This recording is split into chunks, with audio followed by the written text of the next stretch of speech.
Good evening, everyone, and welcome to another event co-sponsored by the Solomon Center for Health, Law, and Policy and the Justice Collaboratory and YHeLPS, our student organization of the Solomon Center. It is absolutely delightful to be back at the law school with you and to welcome our Senator Chris Murphy, who my wonderful colleague Tracy Mears is going to introduce, but I cannot speak without expressing my appreciation for his time and his gratitude and all he has done, including producing this wonderful book, The Violence Inside of Us, A Brief History of an Ongoing American Tragedy. My role is just to welcome you all and tell you about all the wonderful collaborations that we have ahead before turning it over to Professor Mears. So first of all, a few thank yous are in order for this event, which is long in coming. We had hoped to have this event earlier in the pandemic, and we will not let the pandemic get in its way. We want to thank Justice Collaboratory, our wonderful staff, Jess Kalat, Molly Unger from Justice Collaboratory, Laura Hoffman, our former senior fellow who was instrumental in planning the event last year, and Katie Crashall, our executive director of the Solomon Center. Interestingly enough, at least part of the motivation for this event came out of a interdisciplinary collaboration between the Justice Collaboratory and the Solomon Center and Professor Ian Ayers of the law school. About 2 years ago, we all worked together to collaborate on a journal volume of groundbreaking articles on gun law and policy, that resulted in more than 20 articles co-authored by students and faculty from across the university and beyond.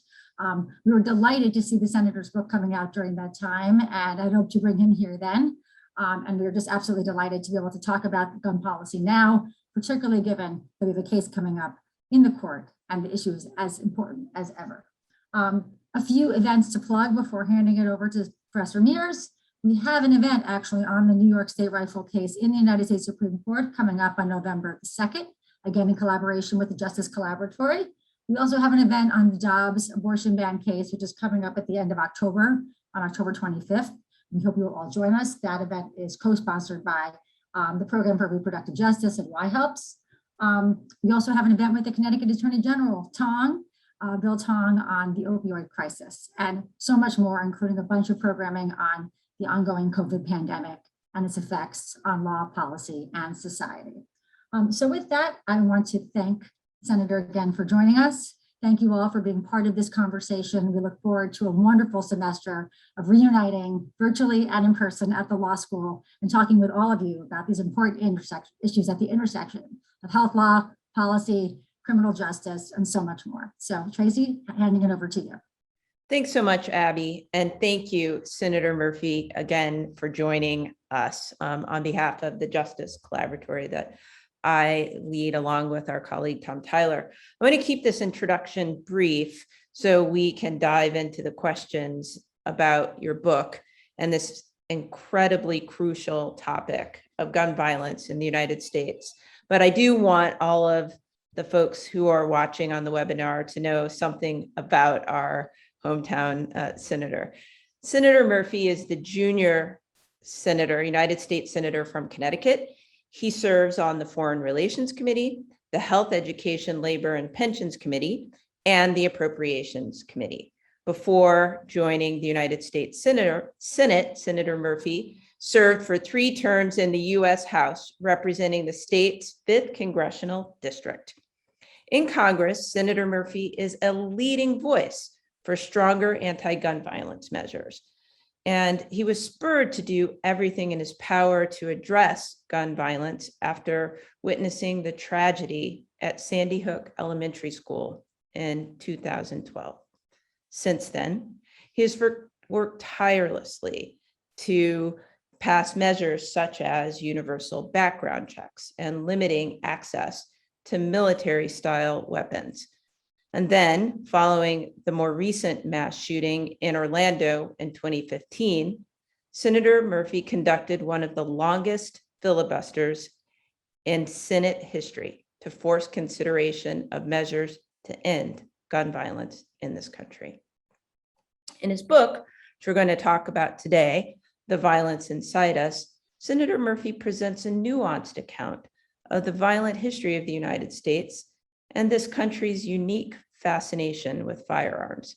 He weaves together the stories of mass shootings across this country, sociological understandings of human nature, and data on the nature and prevalence of gun violence. Senator Murphy ultimately concludes with hope that America is not inescapably violent. And I am eager, I am sure as you are, to hear about the basis for this hope and the plans that he has to lead this country to a better future. So I'm going to pass the baton now to Jessica Quinter, who is a second-year student at Yale Law School, who will be serving as our moderator for this evening. Jess? Thanks so much, Professor Mears. Thank you again, Senator Murphy, for being here. I'm excited to ask you some questions about your book, which I just want to plug quickly before we get started, can be purchased here in New Haven, People Get Ready books. So everyone, please go ahead and check that out. So with that, I'd like to dive right in. I'll start with a few questions, and then time permitting, we'll open it up to some Q&A from the audience. So first, Senator Murphy, at the beginning of your book, you describe yourself as a senator-elect going about some significant political soul-searching, eager to shed a branding that the Connecticut Post reduces to middle of the pack. You write that bearing witness to the aftermath of the Sandy Hook Elementary shooting would come to define your mission in life, advocating for a better, safer America. My question here more broadly is about where you situate the violence inside us among that mission. What motivated you to write the book, and where do you hope it takes us? Well, first, let me just express my thanks to the Solomon Center, to the Justice Collaboratory, to all the partners who made this possible. Let me thank you for your flexibility and patience. We had to schedule and reschedule this a few times because of the changing nature of my business, but it's really wonderful to be with you in conversation today. This, by the way, is not either my office or my home. Neither are as nice. I am about to join a dinner with the Deputy Prime Minister of Ireland, so I am borrowing the Irish Ambassador's residence, his library, for this for this event. And so I'm trusting that the Irish Embassy's Wi-Fi will hold up for the duration of our conversation. Jessica, great to be with you. I'm the beneficiary of getting to work with a Quinter family member every single day in my office, and so great to be reunited with the family.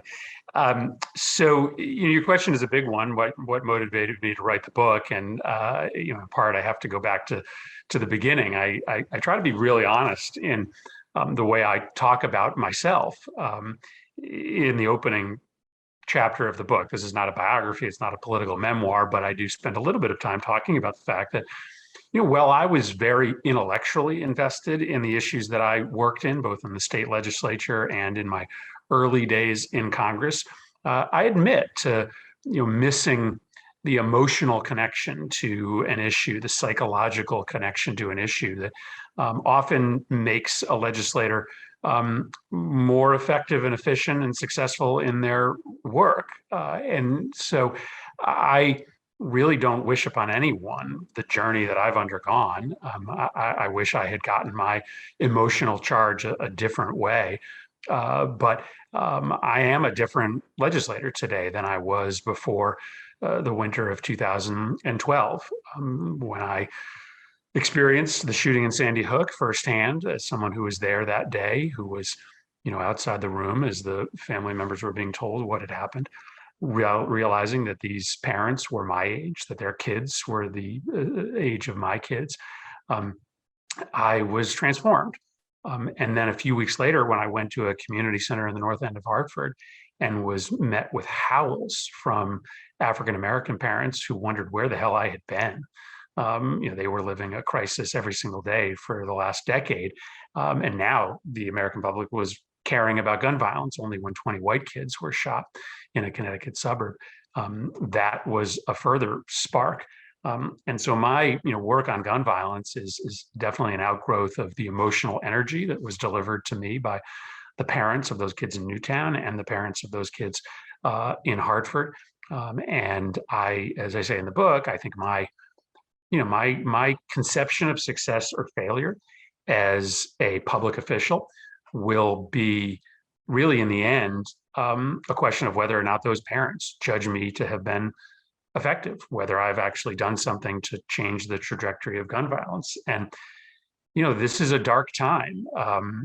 We are sort of looking at new data, which confirms what we already knew.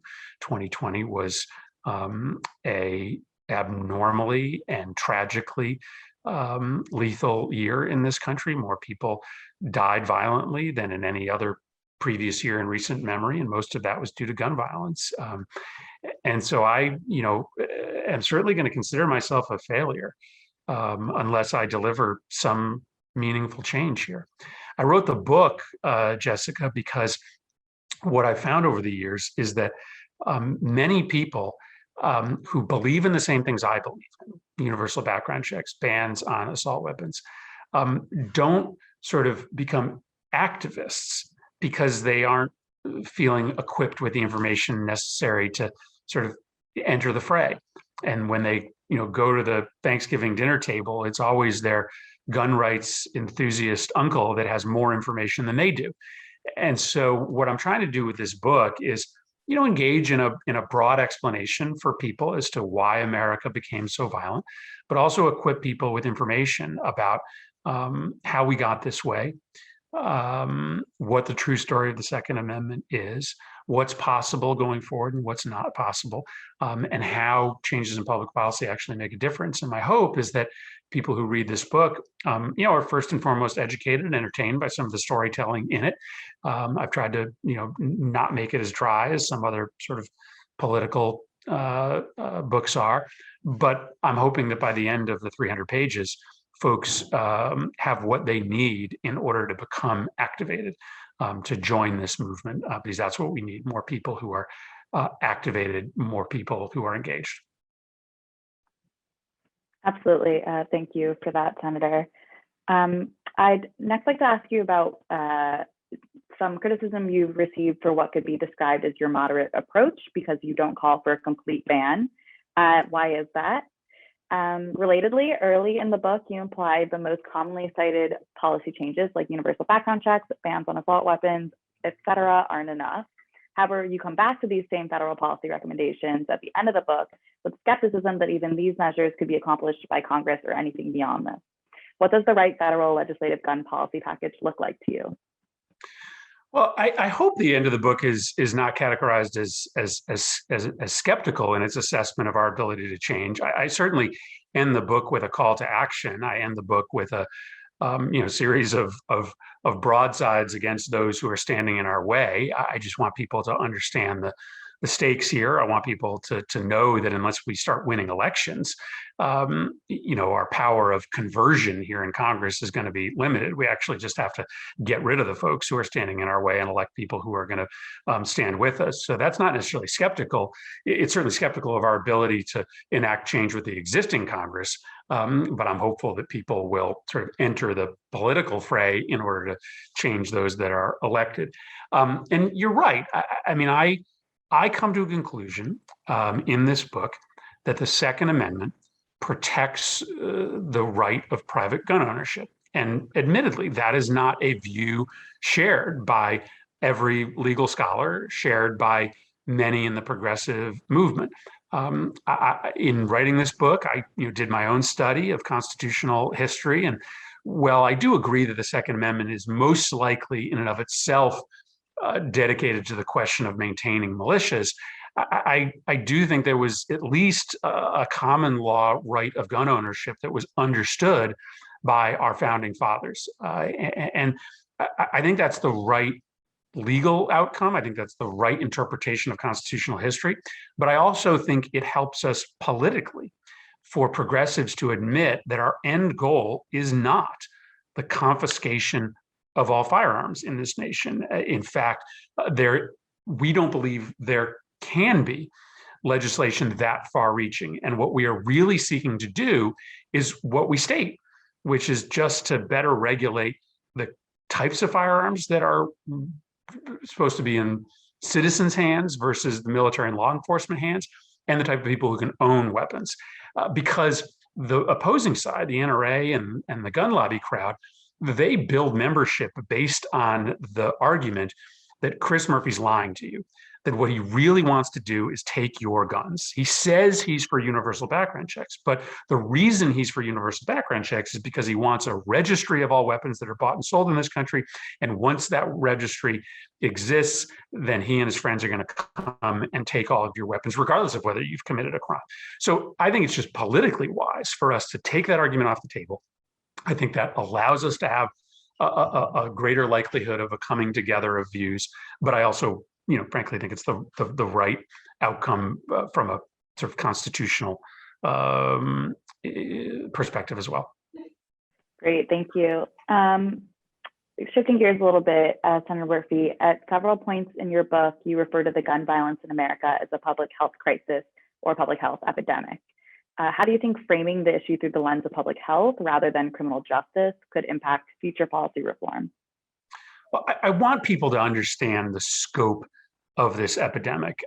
I mean, I'm not sure that framing it as a public health problem changes the political realities around this issue. I'm not sure that that magically converts a lot of people to our side.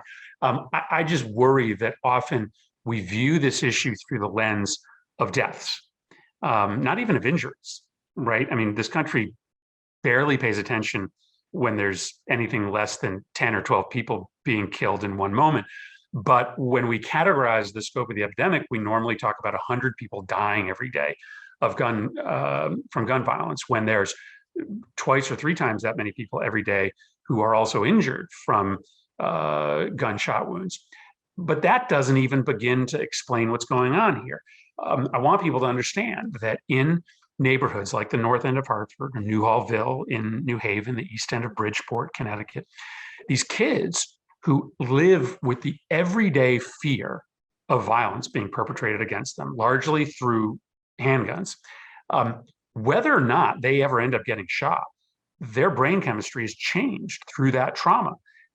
This release of cortisol that happens corrupts their ability to learn. It corrupts their ability to form relationships. It drains their ability to be resilient. And so it's not a coincidence that all of the, quote, low-performing schools in the country are in, by and large, the neighborhoods that have high rates of gun violence. And so we are losing an entire generation of kids, whether or not they ever get shot, because of their fear of getting shot, because of the reality of living inside these neighborhoods. And so I tell the story in the book, Jessica, of being in a neighborhood of Baltimore, coincidentally, on the day in which there's a lockdown drill at the school, because a parent of two twin girls at the school, after dropping off the daughters at school, was shot in between that moment and walking in the door of his house. And while those girls' lives was ruined that day, that I happened to be in that school visiting an after-school program that I wanted to learn more about, the whole school understands that their parents are maybe not going to be there at the end of the next day or the day after. The whole school is affected when something like that happens, and it happens again the next week and again the next week. And so we've just got to understand the scope of this and how we can be spending a lot less money on, paraprofessionals and social workers in schools if we're making these neighborhoods less violent. Thank you for that answer.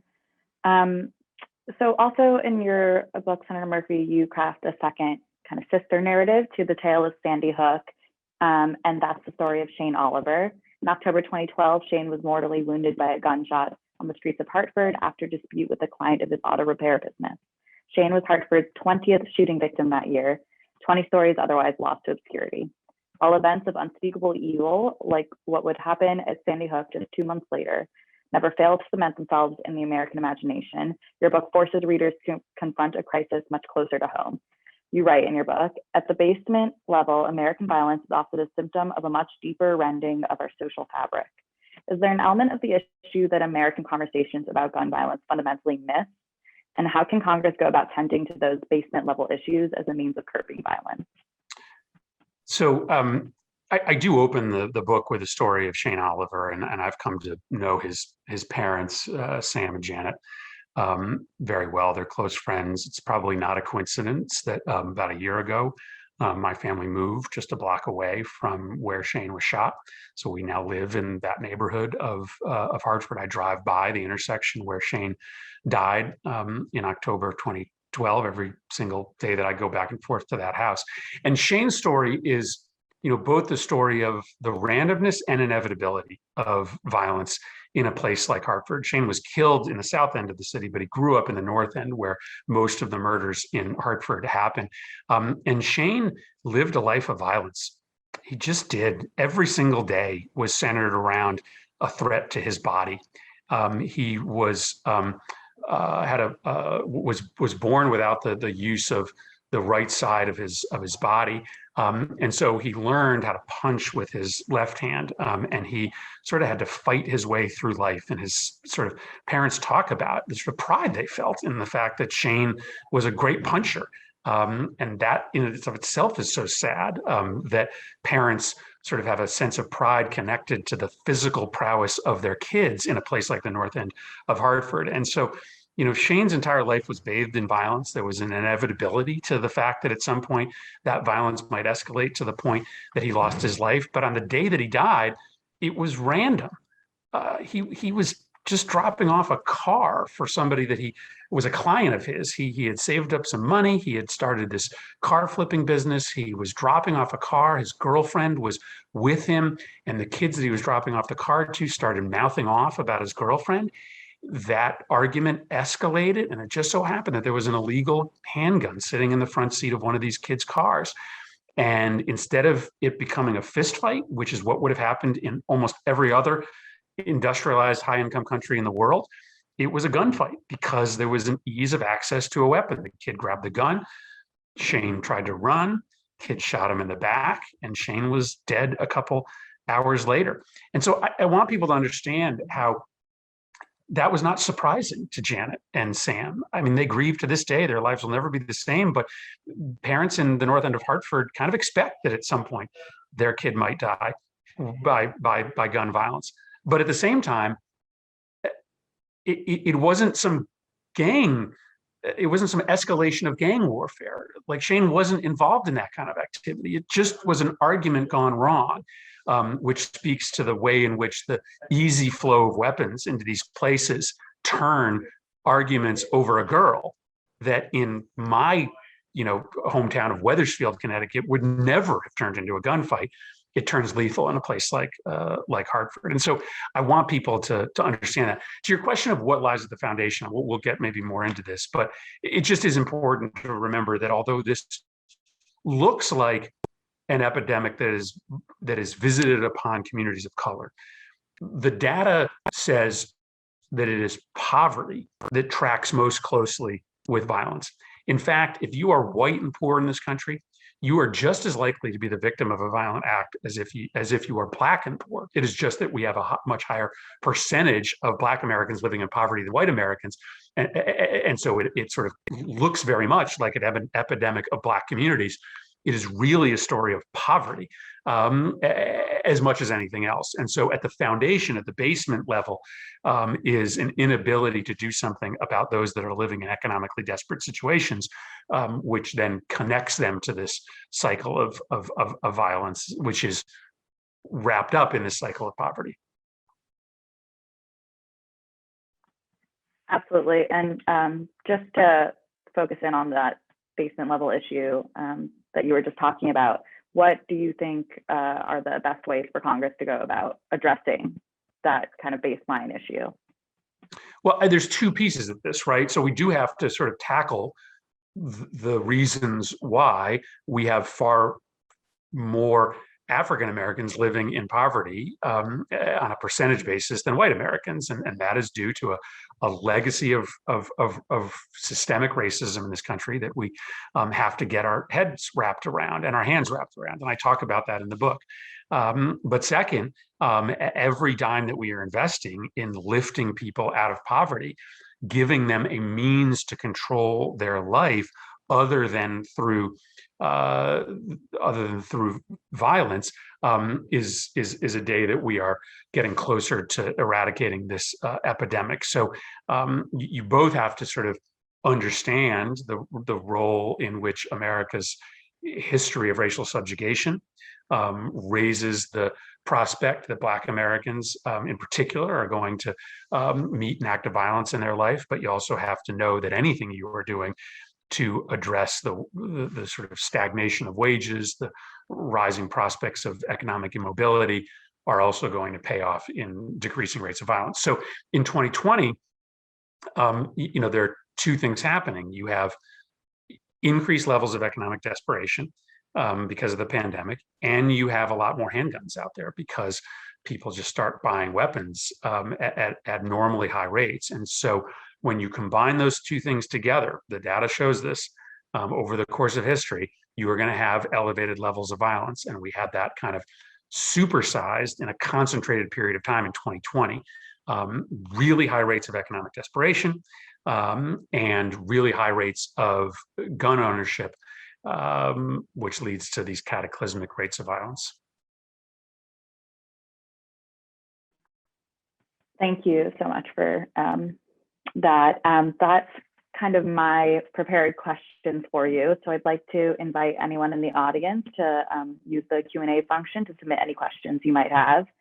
And while we kind of give those a second to roll in, I'll start with a question posed by actually a clinical professor of mine on Twitter, Professor James Bondry Alexander, who wrote, "I'm interested to learn how Senator Murphy addresses the role of gun charges in creating mass incarceration and how not to repeat that mistake as we discuss policies to limit gun violence today and in the future." Listen, this is an issue that you confront when you sit and talk to young African Americans and families in places like the north end of Hartford. They will tell you that they have no interest in owning a gun, but everybody else does. And so the only way that they can protect themselves is to go out and get a weapon. And so, there is, so this idea that we are going to ask everybody to unilaterally disarm seems totally sort of contrary to the calculations of survival that many have made in these neighborhoods. The question is, how do you get sort of tough on illegal guns without compounding this cycle of marginality that exists, particularly in Black communities, where you get sort of dragged into prison and then economically marginalized, so that when you leave prison, your choices are limited, and you often find yourself sort of getting involved in high risk economic activity that once again subjects you to risk of gun violence. So I think the answer is to sort of start higher up on the pipeline. When we allow for illegal guns to sort of move from the gun shows and internet sales of southern states that don't have universal background checks, then it ends up that enforcement has to exist on the end user of the gun, right? So we just have a ton of guns that get to Connecticut from other states. Gun traffickers go buy them at gun shows in Texas. They bring them up to Connecticut. They sell them on the black market. Inevitably, somebody ends up owning a weapon that shouldn't. Somebody that has a criminal history that didn't buy it through a background check system, and they end up getting prosecuted. Now, I'm not going to tell prosecutors or police officers that they shouldn't do that, but you should be sort of creating a network of regulation that greatly limits the number of guns that get trafficked into Hartford in the first place. And the way you do that is through universal background checks. The way you do that is by making sure that the gun traffickers can't go buy 20 guns at a gun show in Georgia and bring them up and sell them to 20 individuals who are not legally allowed to have guns in Hartford. Because if you allow that, the only way to enforce is on those individuals. So that's part of the reason that I am desperate to pass a universal background checks law in this country, is because I think that will take the pressure off the police and the prosecutors to be overly reliant on back-end prosecution. Thank you so much. We have a few questions coming into the Q&A. So I'll start with this one from Paige Fahrenkopf. How do you see the mental health epidemic playing into gun violence and mass shootings? Alternatively, how do you not dismiss and attribute mass shootings simply to quote unquote mental health issues? Well, you cannot explain the US epidemic of gun violence through the prism of mental health. You just cannot. And why do I say that? Because there is no evidence that the United States has any greater level of mental illness than other high income nations. And yet we have all of the gun violence. There's no evidence that we spend less money on a per capita basis on the treatment of mental illness, and yet than other high income nations. And yet we have all of the gun violence. And so that is not to say that many individuals who perpetrate gun violence do so in part or in whole because of a mental illness. It's just that only in America can you so easily get your hands on a gun so as to turn a mental health issue into a homicide or a suicide. So in these other countries, there is just not the availability of weapons so as for an individual who is wrestling with mental illness to ultimately turn to a deadly act. There is also, I think, just a misunderstanding of what we know about mass shooters. In fact, we've done some pretty exhaustive analyses of the background of these shooters. And though, well, it just doesn't make sense to think that people say, well, every mass shooter must be mentally ill. That's just not true. Mental illness is a very specific diagnosis. And while we know that a whole bunch of folks who committed mass atrocities have a mental illness, it is actually the minority. There are plenty of people who have committed these crimes who have no diagnosable mental illness, who obviously had a break from reality, but who have a sort of host of other pathologies and narcissisms that aren't diagnosable on the DSM.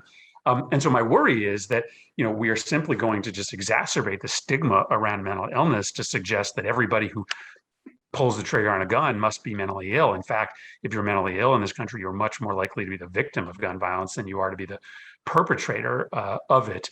And in the end, we have to recognize that what we want to be doing is lowering the chances that any mental illness can lead to a violent act, rather than assuming that everybody that pulls the trigger must be mentally ill. That's just not backed up by the facts. Thank you. Our next question that I'm going to move to here, I'm going to paraphrase a little bit. So the question says, the evidence shows that the presence of a firearm in the home actually makes it much more likely that someone in the home or a relative will be shot by the gun, which includes legal guns because others can get them or they're not stored safely, things of that nature. So the question is, and it cuts off, so I will intuit the second half. How do you convince the public that gun ownership correlates with an increased rate of death and injury when that seems counterintuitive to the idea of a gun ownership safely for self-defense? Yeah, I think this is a really hard one because this country has long romanticized the use of weapons to protect yourself or your loved ones. There are a dozen movies that make lots of money on the big screen and the small screen every year that instruct people on how to use a handgun to protect the things that you hold dear. And the data is much drier, right? The data which tells you that you are infinitely more likely to have that gun used against you, or to use that gun by accident against someone who is not an intruder, than you are to actually defend yourself.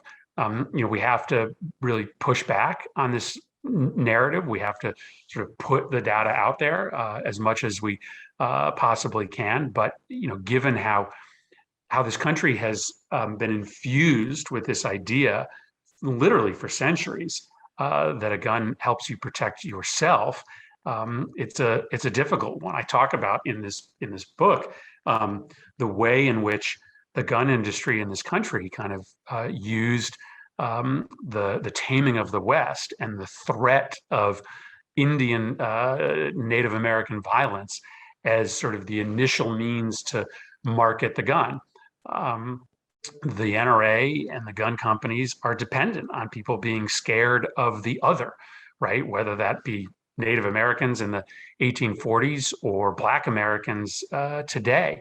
And when you have politicians that are feeding this narrative, like Donald Trump, it works in service of the industry. And so not only do we have to sort of tell the story about the reality of what is likely to happen to a gun in your house, we also have to continue to sort of work on creating these communities of inclusiveness, these communities of love, these communities of understanding, so that we can decrease the instinct that many people have to sort of live a life of fear that they then translate into the purchase of a gun to protect themselves from these threats that by and large don't exist, but they are perceived to exist based upon what they're told by politicians and based upon narratives they see in popular culture. Thanks so much. And can I say, Jessica, I mean, I struggle with this because I obviously talk about mass violence a lot. And the country does really tend to pay attention to this issue after there are these episodes of mass violence.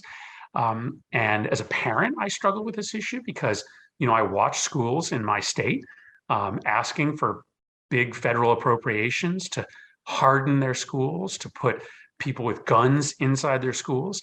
And well, you know, it's a reality that mass violence happens here at a rate that doesn't exist in any other high income nation. It is also still true that you are much more likely to be killed by a falling object than you are by mass gun violence. If you live in those neighborhoods that we talked about, one of the highest risks of death comes from gun violence. But in general in this country, mass violence is not something that almost anybody's going to have to worry about. And so I don't want to have this outsized sort of sense of risk in this country.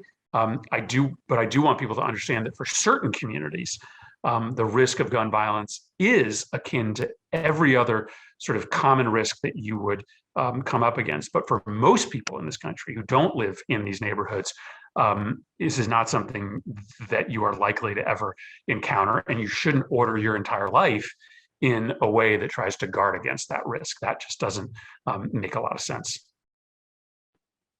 Thank you. I'll follow up on that, on your mentioning of kind of these mass tragedies by asking how you respond to criticisms from folks who say that in the wake of such a tragedy, kind of that you and others may be politicizing the tragedy, or that somehow that is an inappropriate way to go about recognizing what's happened. How do you respond to that? Yeah, I appreciate you bringing this up. I mean, this is one of the most maddening critiques.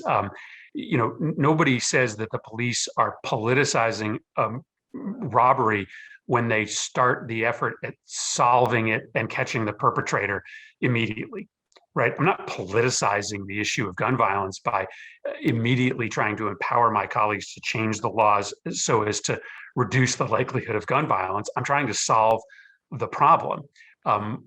This is an invention of the gun lobby, this idea that you need to have a waiting period between the act of violence and the discussion of solutions to the problem. They know that the country is most plugged in to these discussions, most willing to be persuaded by the arguments from people like me in the wake of a high profile incident. And listen, I wish that weren't the case. I wish that people paid attention to this issue every day, but they don't. They tend to pay attention to it after there's been a Sandy Hook or a Charleston or an Aurora. And so, you know, I talk about the issue of gun violence every day. It just happens that people are only paying attention to me after a mass shooting.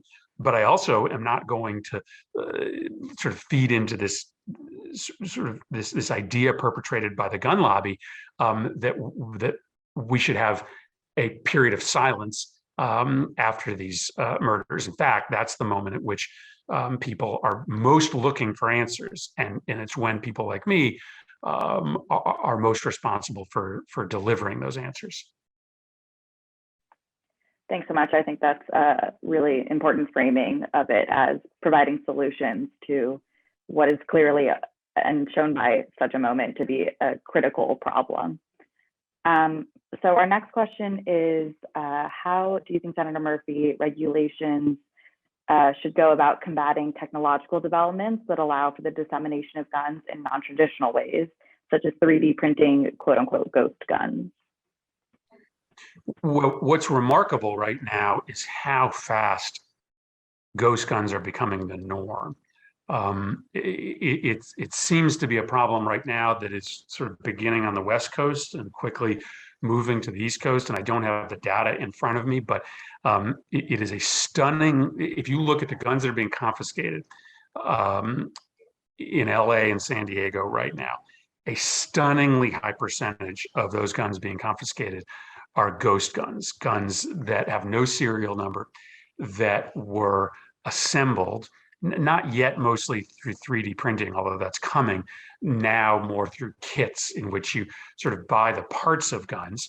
And those parts are not regulated, and nobody has to pass a background check to get the parts of the gun. But then you assemble them and you have a working firearm that cannot be traced. So once you assemble it and you transfer it, there's no way to know where it began, who owned it, who sold it illegally. And so this is, happening very, very quickly. President Biden has issued an executive order, which is being implemented as we speak, that would require anybody selling the parts of the gun to be licensed and to conduct background checks for the sale of those weapons, but it's only an executive order. So it's only as good as, President Biden is in office. And so we need to pass legislation that makes it the law of the land. Interestingly, it should be supported by, bricks and mortar gun dealers, because a lot of this business happens outside of, their stores. It's taking business away from them. And so we're working right now with some of those, gun retailers to see if we can get their support for legislation that would regulate the proliferation of these unlicensed ghost guns. Thank you.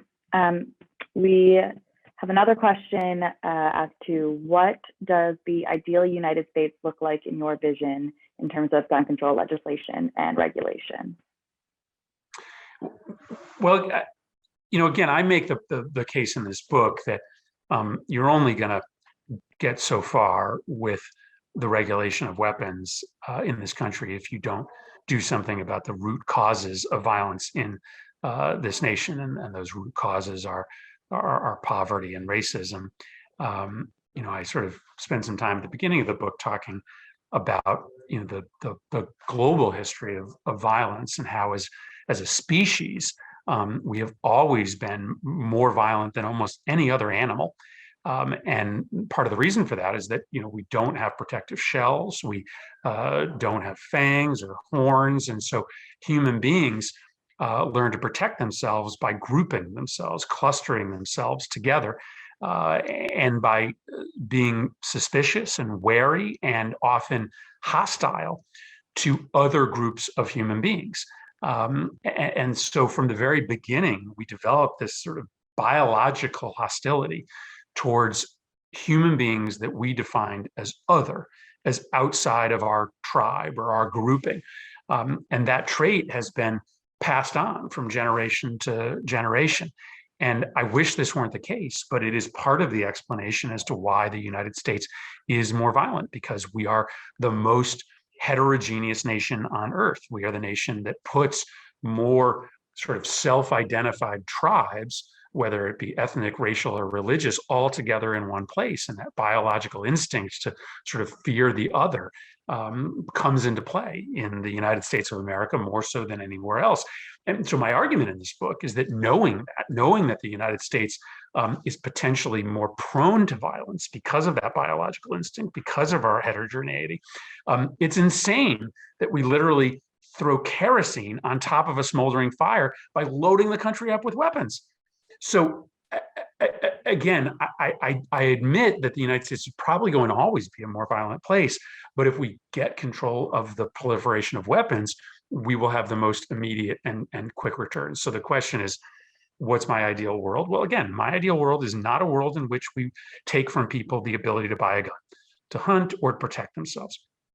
What I would do is have universal background checks.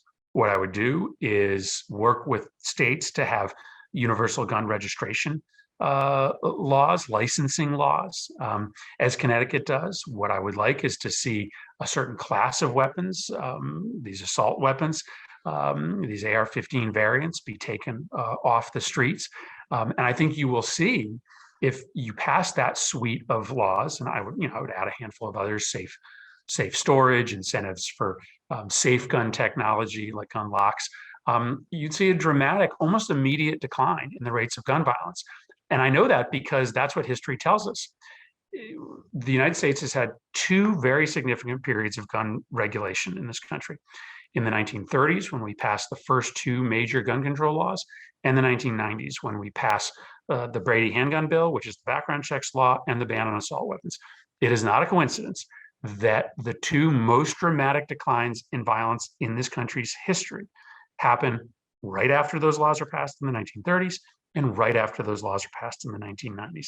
It's not just my belief, and the case I make in the book, is that it's not just the practical impact of those laws, but it is also the moral signal that it sends to the nation that the leaders of the country are coming together in this broad condemnation of violence with exceptional legislative activity. And it's the combination of the practical and the moral impact of the 1930s laws and the 1990s laws that lead to these immediate declines in rates of violence. I think the same thing would happen if we were to pass universal background checks, reimpose the assault weapons ban. I think you would see that same impact once again. Thank you. We also have a request for you to comment on the Break the Cycle of Violence Act and what this means for legislative approaches to addressing firearm injury.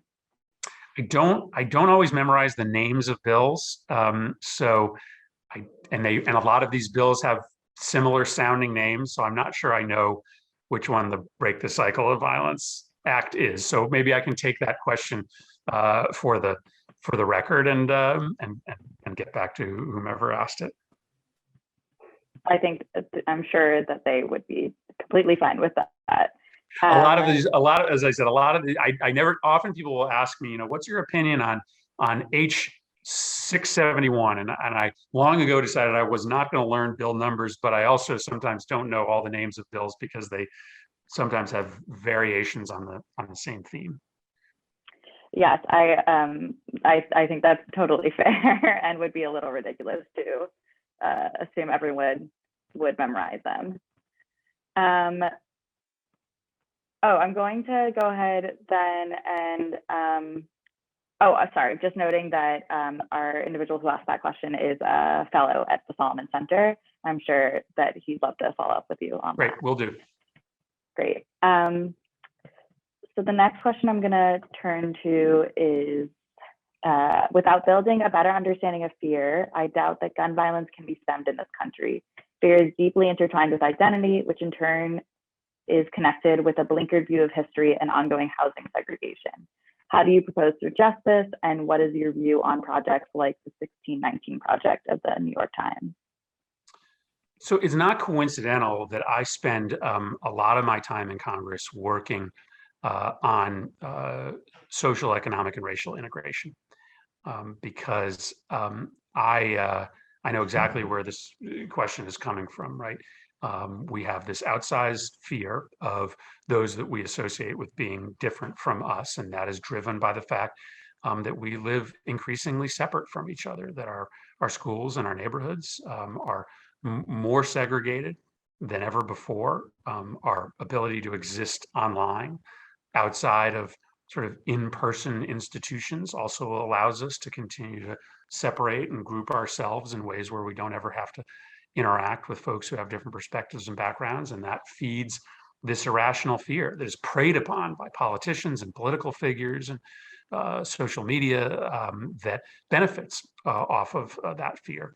So I actually spend a lot of time trying to push my colleagues to think about ways to break down these barriers. So in in the Congress. I've written a piece of legislation which I think is considered to be the most serious attempt to fund school desegregation programs. This was an Obama era initiative that I now am pushing to set up a fund of money that supports voluntary efforts to economically and socially desegregate our schools. One of the reasons why I push county government in Connecticut is because ultimately our system of having 169 towns disincentivizes the ability to ever get people living in integrated communities.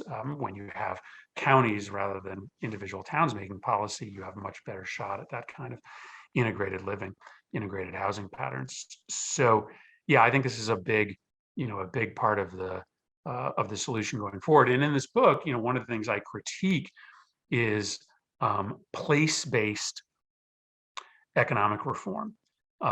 These enterprise zones that sort of try to zero in on an area and fix that area instead of understanding how integrated its problems are, and how you have to engage in much broader scale economic reform, not just sort of layering dollars and grants on one single place. You've actually got to sort of look at the systemic problems that weigh down communities of color, impoverished neighborhoods, rather than trying to just fix that one neighborhood a block at a time.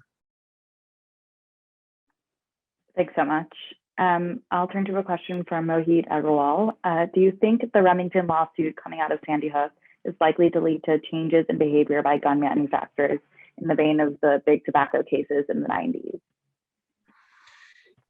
I'm rooting for this lawsuit. This is a lawsuit coming out of Sandy Hook, which seeks to hold the maker of the gun that killed those kids accountable for the way in which the industry intentionally markets this weapon to civilians as a mechanism of mass violence. I do believe that the industry should be held accountable.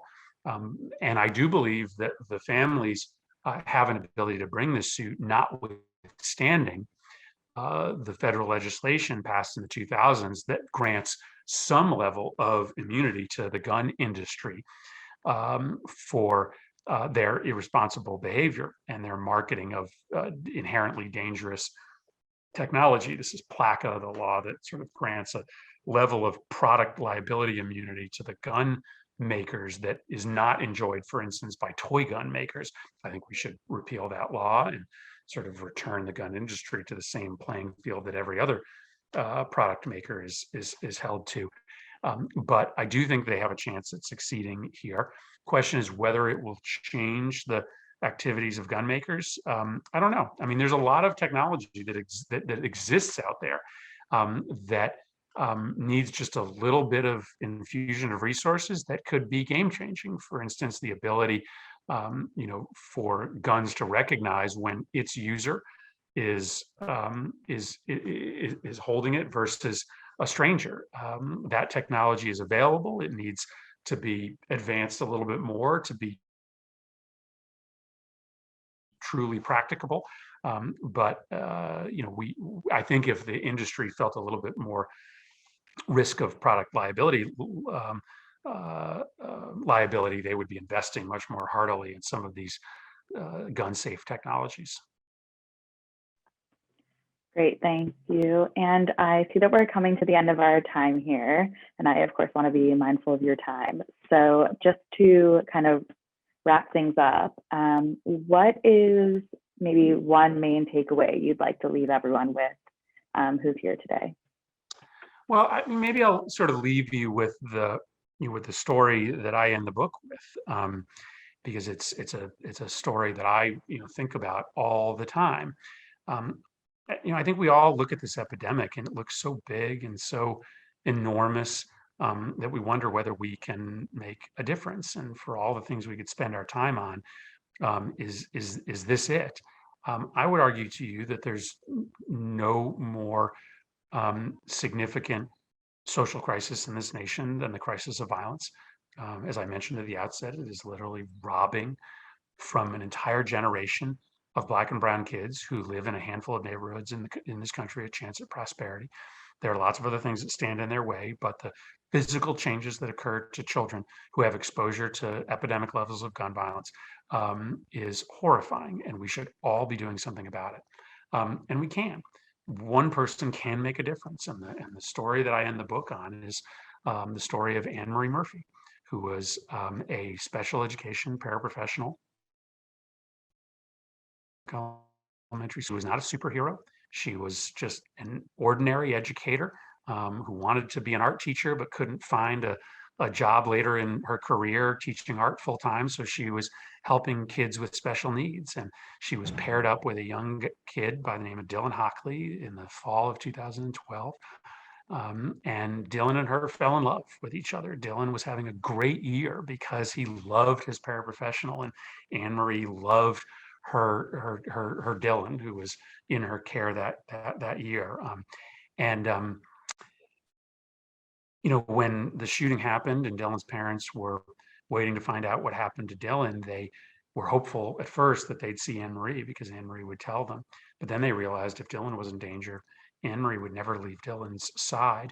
And that's exactly what happened inside that classroom.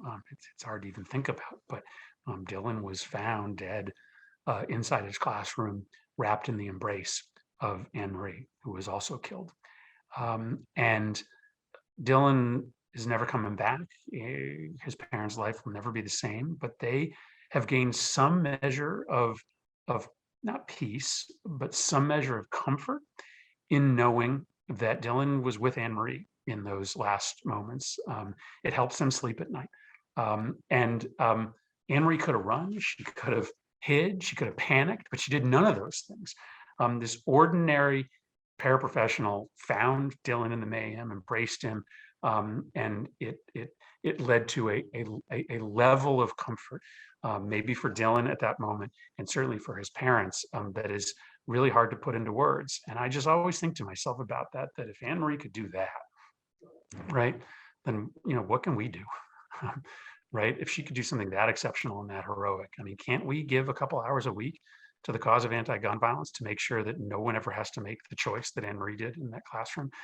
That's what keeps me going, the ordinary heroism of so many people inside this movement, those that perished like Anne Marie and those that are living today and starting up small anti-gun violence crusades in their neighborhood or their community, who are lobbying against retail establishments that still allow open carry on their store floors, the folks that are raising a little bit of money for Moms Demand Action. So I just always think about that story, and I use it as a means to try to challenge people to think about how they can order their lives to do something in a small scale way, heroic, like Anne Marie did that day. So that's what I'll leave you with.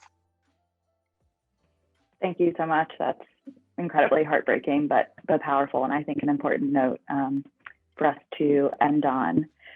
So I'll just close today by saying thank you so much, Senator Murphy, again, for taking the time to speak with us on such an important and timely topic. Thank you also to the Solomon Center, the Justice Collaborative, and Senator Murphy's team for making this event possible. And thank you to everyone in the audience for participating today. We hope you'll join us again for other Solomon Center events in the future. And in particular, I'll note that we are co-sponsoring an event with ACS, American Constitution Society here at Yale, and YHeLPS on November 2nd, the day before oral arguments in the New York rifle case, on that case featuring Joseph Blocher, who's professor of law at Duke and one of the most cited legal scholars on guns. So we hope you will join us for that talk. And thank you so much, Senator Murphy, once again for being here. Thanks, everybody.